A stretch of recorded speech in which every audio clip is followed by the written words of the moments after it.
दरम्यान सोनू निगमच्या घराशेजारील मशिदीवरील भोंग्याच्या आवाजावरून हा सगळा वाद निर्माण झाला होता। त्याच भोंग्याचा आवाज डेसिबलमध्ये मोजण्याचा आम्ही प्रयत्न केलाय।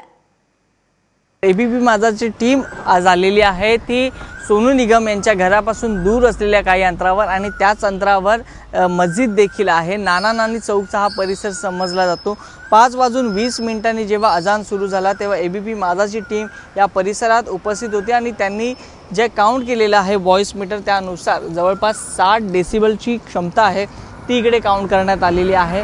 सोनू निगम यांचं घर देखील इकडच्या जवळपास अंतरावर आहे, जवळपास 500 मीटर अंतरावर आहे आणि आम्ही इकडच्या मस्जिदीच्या देखील 500 मीटर अंतरावर उभे आहोत आणि इकडनं आम्ही ही व्हॉइस डेसिबल क्षमता आहे ती काउंट केलेली आहे। जवळपास 60-70च्या आसपास ही व्हॉइस डेसिबल क्षमता आहे ती काउंट झालेली आहे।